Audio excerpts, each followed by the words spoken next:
Welcome, ladies and gentlemen, to this very brief lecture on the civil rights movement of the late 50s and the 1960s, of course, featuring Martin Luther King.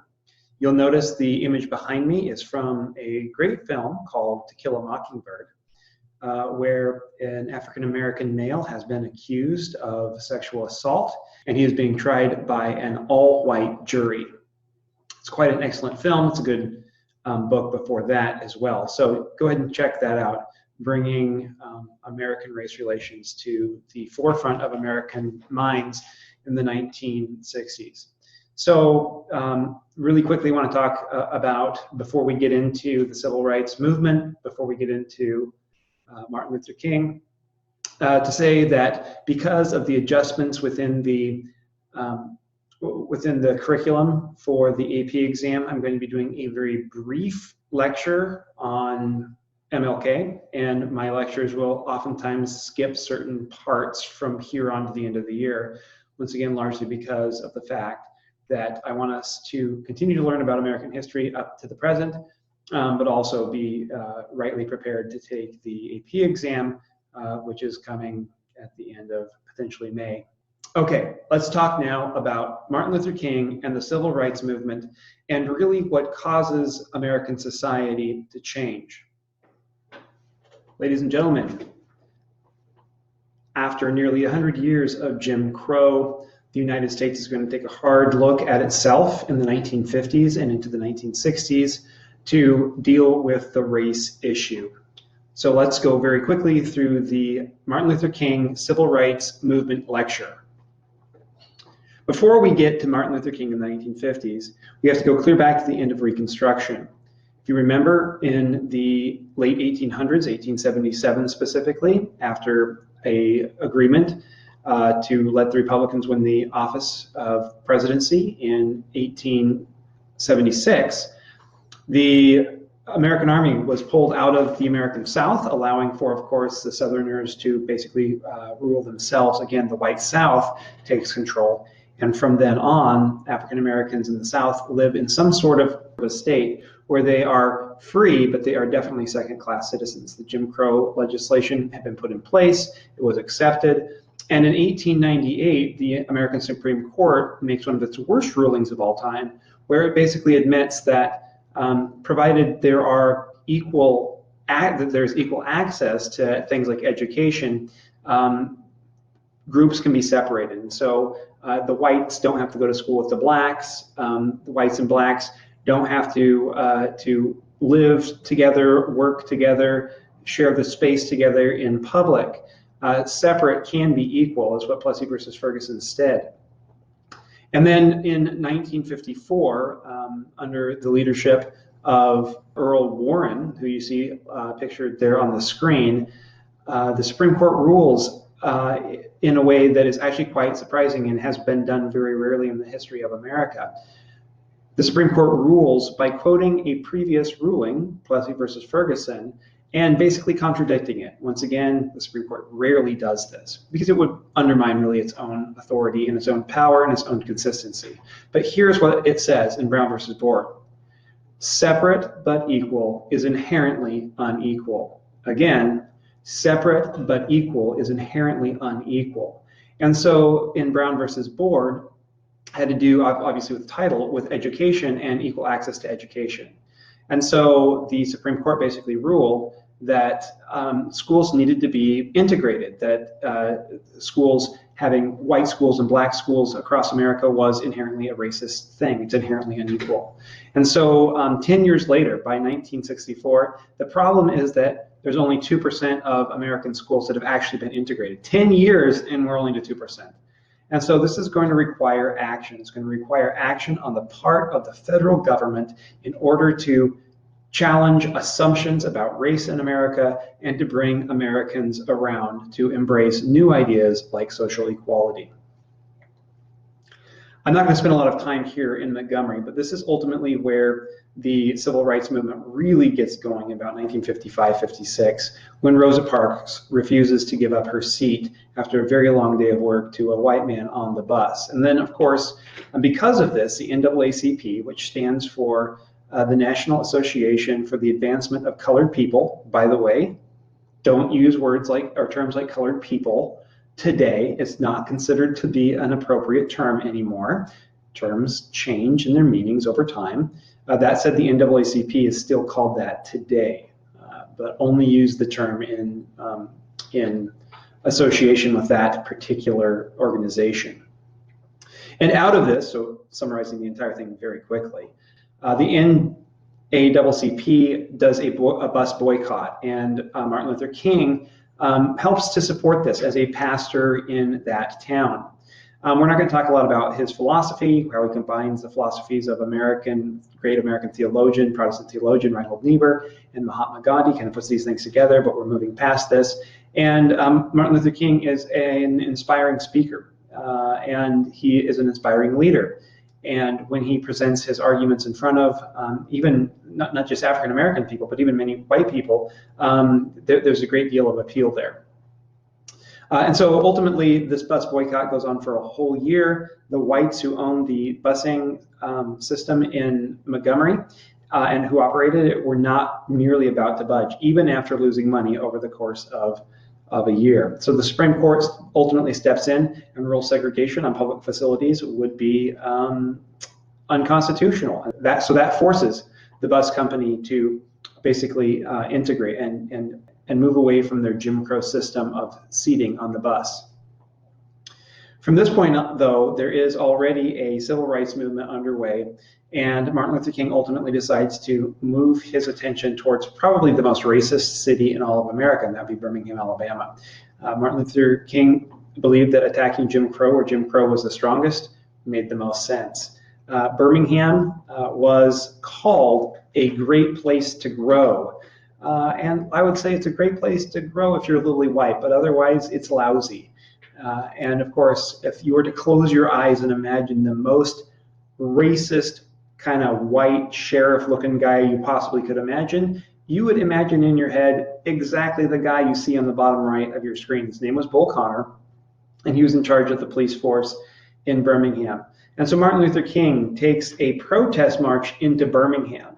And Bull Connor, with an all-white police force, arrests Martin Luther King, arrests many of the protesters, and from prison, Martin Luther King writes his famous letter from a Birmingham jail, which basically argued that laws that were unjust were not really laws. And then from the prison cell, King also directed that the demonstrations continue. And he also, and by the way, that there's a great emphasis for the protesters to be peaceful. Going back to the whole Gandhi thing, King learned from Gandhi that peaceful protests can be an effective weapon.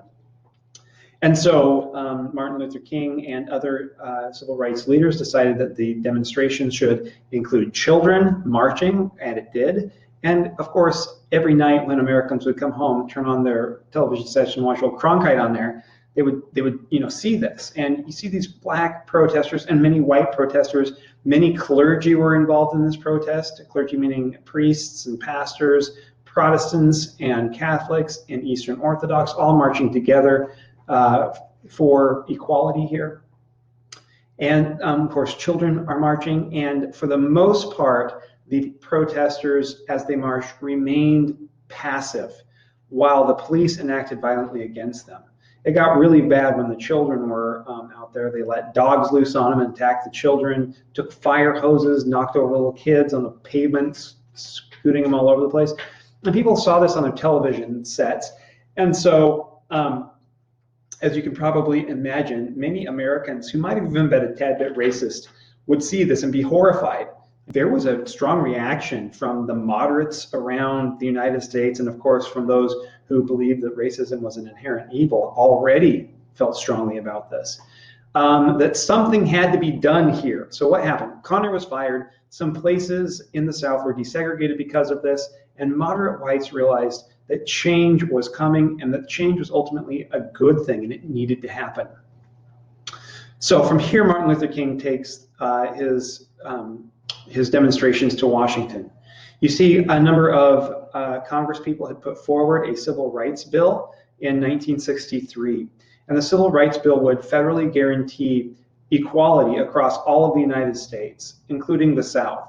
Kennedy, of course, was a Democrat, and the Democrats were still very strong in the American South at this point. And so Kennedy was afraid that this would undermine his ability to be an effective president. Kennedy was afraid that this civil unrest would make the United States look particularly weak in the eyes of the Soviets. And so he was not a big supporter of this. In fact, the Civil Rights Bill, Kennedy privately was in favor of, but he wasn't willing to hang his hat as president on this. His interest mostly laid in foreign policy and not with domestic issues like this. So to put it very directly, Kennedy at best is ho-hum about the Civil Rights Bill and isn't really willing to step out and fully support it. And so the Kennedy administration goes to Martin Luther King and says, okay, we'll let you have your march in support of this bill. We're not going to really get behind this. We're going to limit the number of people that you have in Washington. We're going to limit you to 100,000 people max. We're going to limit what you can say. We're going to limit where the protest can go. Initially, the idea is that this demonstration would go and stop on Capitol Hill on the steps of Congress.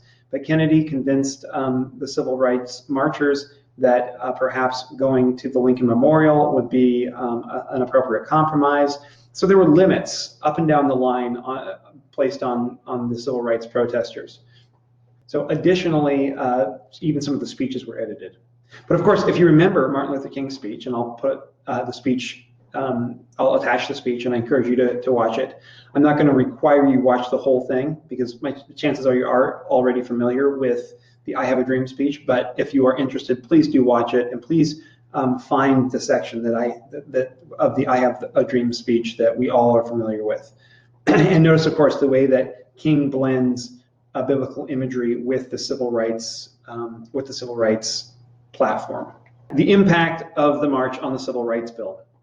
A lot of people paid attention to the march on Washington, but then after the march was over, nothing was going on with the Civil Rights Bill. It looked like it was going to die in the legislature.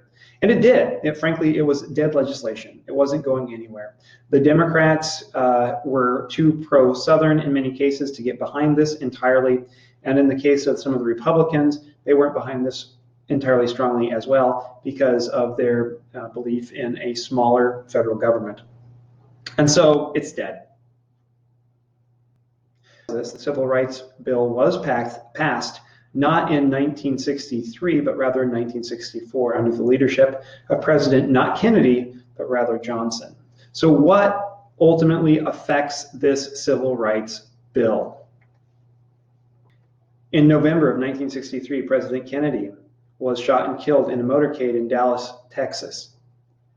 Johnson took the oath of office immediately thereafter. And Johnson, though he was a very large, intimidating Texas Democrat, was also a champion of equality and of civil rights. And he pushed for the Civil Rights Bill and for later the 1965 Voting Rights Act. And the way that he was able to get these bills passed, and which were probably not really passable under Kennedy, and they may not have been passable under Johnson either, except for the way that Johnson sold the bill. He said the way to honor President Kennedy is to get behind a cause that he feels or felt deeply about. This was a private passion for Kennedy, equality. So if you want to honor Kennedy, you need to vote for these bills. And that resurrected these bills and got these bills passed. What causes the Civil Rights Bill and the Voting Rights Act to pass? Largely, it's the federal government putting these things in place. President Lyndon Johnson leads the way here. And no matter what you think about Vietnam or the Great Society, there's no doubt that Johnson is effective in this case, and that this ultimately brings about a positive social change in the United States. Unfortunately, after the passage of these two great landmark bills, the civil rights movement fragments. It fragments within itself. There are those who began to argue not for equality after this, but rather for black superiority. And a lot of white Americans were not willing to go down that road. And many blacks weren't either, and they remained firmly entrenched in the Martin Luther King mode of thinking. The NAACP before this time had been founded by both whites and blacks, and then after this, largely white people were pushed out of the organization and became a more black-centric organization, and that probably didn't help the functionality of the NAACP and pushing civil rights forward from here. Additionally, many of the leaders in the civil rights movement were killed, and they were killed before the Civil Rights Act were put in place. Medgar Evers comes to mind, and then of course afterwards in 1968, Martin Luther King is shot and killed in Memphis, Tennessee. From there, civil rights in America never achieves the prominence and the success that it had in the mid-1960s. We're going to continue to talk about the 1960s in our next lecture. And so until then, hope that you survive the coronavirus, and I really do hope that at some point we'll see you in person on the other side of the corona.